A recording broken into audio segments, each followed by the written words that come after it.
తెలుగులో అప్పుడప్పుడు different concept experiment movies వస్తూ ఉంటాయి. హిట్, ఫ్లాప్‌తో సంబంధం లేకుండా ఆకట్టుకుంటూ కూడా ఉంటాయి.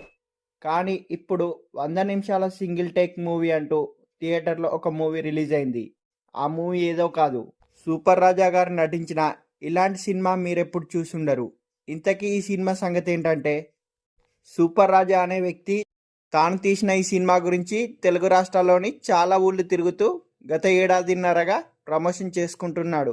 మధ్యతరగతి వ్యక్తి సొంతంగా ఈ మూవీకి రైటర్, హీరో, నిర్మాతగా చేశాడు. అయితే ఇవన్నీ ఆయనే సొంతంగా చేయడంతో ఈ మూవీపై చాలా ఆసక్తి కలిగింది.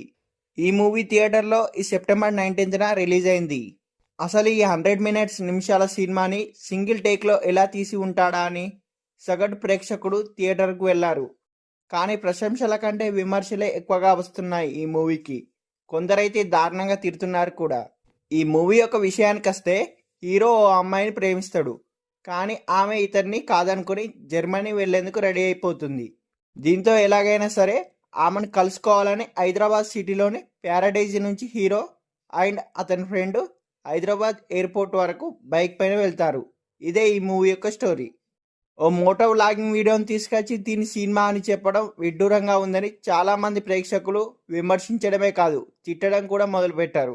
బైక్కి గోప్రో కెమెరా తగిలించి ఓ వీడియో తీసి దాన్ని మూవీ అనేయడం ఏంట్రా బాబు అని విమర్శిస్తున్నారు. అసలు ఇదొక మూవీనా అని తిడుతున్న వాళ్ళు కూడా ఉన్నారు. ఎందుకంటే సినిమా అనేసరికి థ్రిల్, కామెడీ, ఎమోషన్ ఇలా ఏదో ఒకటి కోరుకుంటారు సగటు ప్రేక్షకుడు. కానీ ఇందులో అలాంటివేం లేకపోవడంతో అందరూ తిడుతున్నారు. మరోవైపు కొందరు ఇతడి కష్టాన్ని అభినందిస్తున్నారు.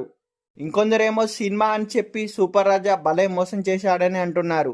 ఏది ఏమైనా ఒక కామన్ మ్యాన్ ఇలా సినిమా తీయడం అంటే కొంచెం గ్రేట్ అనే చెప్పవచ్చు. దాన్ని స్క్రీన్ వరకు తీసుకెళ్లాడంటే చాలా గ్రేట్ అని చెప్పవచ్చు. కానీ కొంచెం కంటెంట్ ఉన్న మూవీ తీస్తే బాగుండు.